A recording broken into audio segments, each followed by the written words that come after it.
Hello friends, let us now learn some important points about adrenal gland.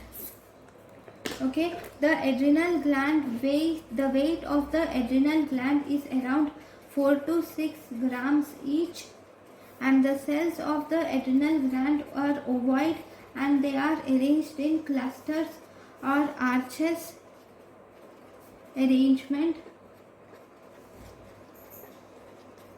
The cells are also organized, okay, if they are ovoid and arranged in clusters or arches, we call it as zona glomerulosa. Okay, if the cells are organized as fascicles or bundles, then we call it as zona fasciculata. Then if the cells are arranged by giving a net-like appearance, then it is network, or that is nothing but zona reticulata.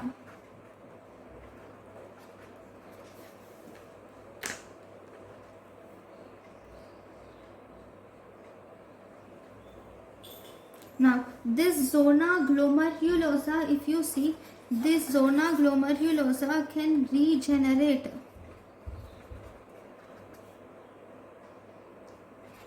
the other two layers, that is zona fasciculata and zona reticularis. If you give injection of ACTH, this will causes hypertrophy of zona fasciculata and zona reticularis. It has no effect on zona glomerulosa.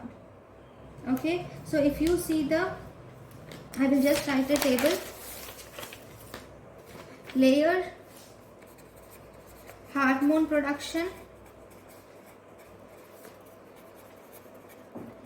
and main regulator. If you see this table, layer, hormone production and main regulator. The layer is, first we have cortex. In the cortex we have zona glomerulosa.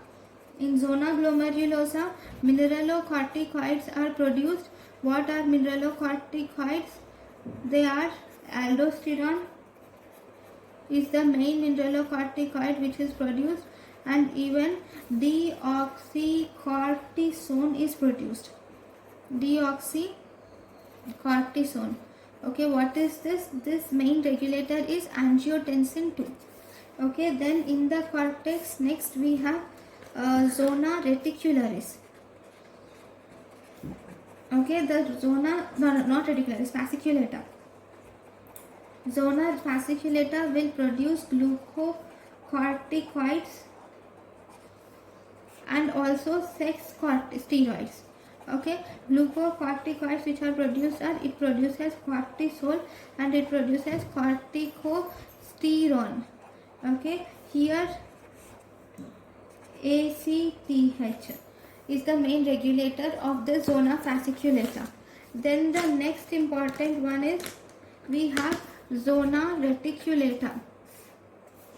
The zona reticulata will also produce, first it produces sex steroids. Here these glucocorticoids are main in zona fasciculata, sex steroids are main in zona reticularis, which is the main hormone. Here in sex steroids it produces dihydroxy epiandrosterone and it produces androstenedione. Okay, whereas zona reticulata also produces sex steroids. It also produces glucocorticoids in minor amounts. So this is also regulated by ACTH. Okay, then the next important layer is medulla. If you see the medulla, it is seen in 28%, cortex in 72%. This medulla, it produces epinephrine 90% and norepinephrine in 10% cases, and this is controlled by sympathetic system. Okay, now what is the main cortisol? cortisol will have diurnal variation. Because it has diurnal variation, if you see when do you see the maximum cortisol production? It is seen at 8:30 am, whereas minimum cortisol production occurs at 12:15 am, that is at night.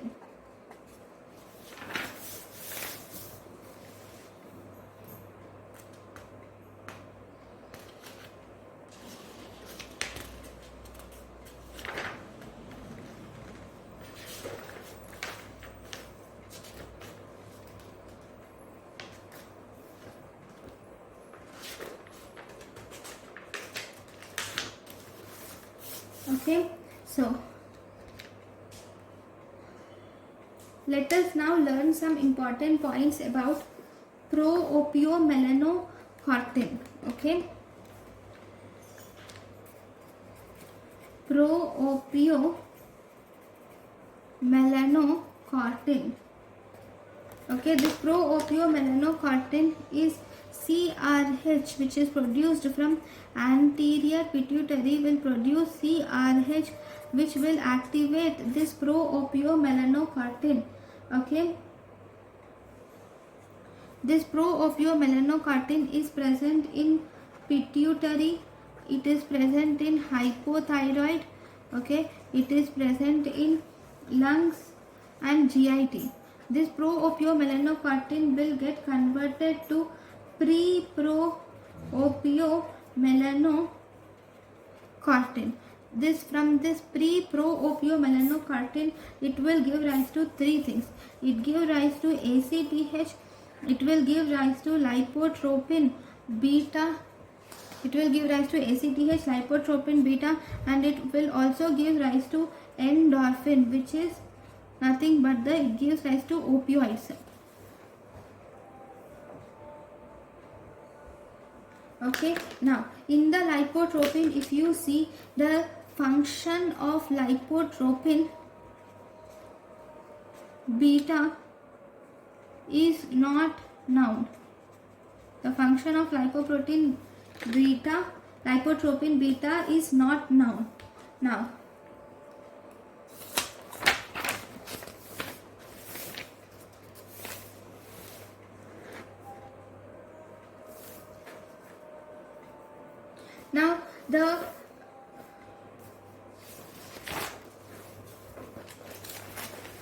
these will produce ACTH, lipotropin beta, and then it produces endorphins, and it will also produce gamma melanotropin. I forgot this.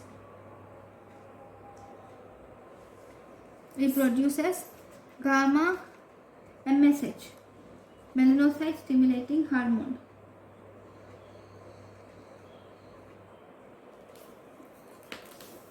Okay, now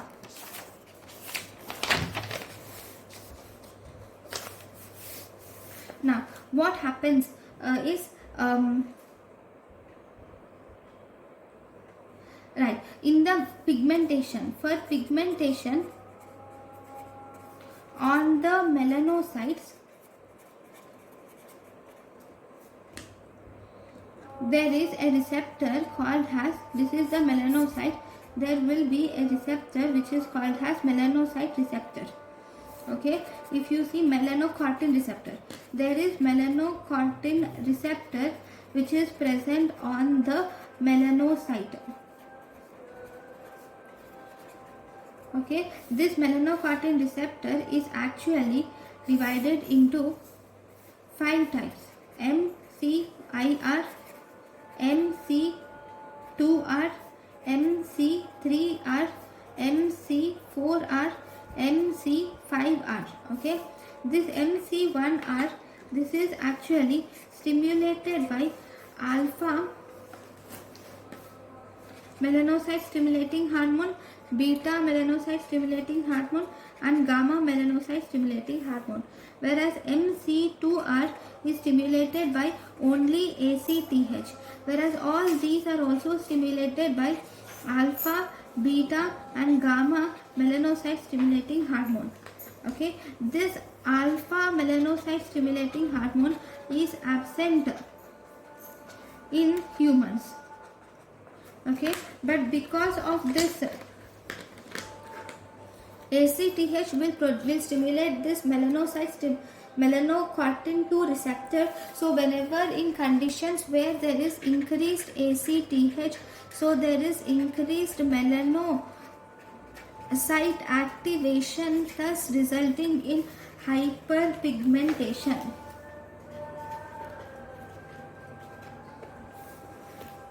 Okay, so this is about the pigmentation of melanocytes. So thank you for watching.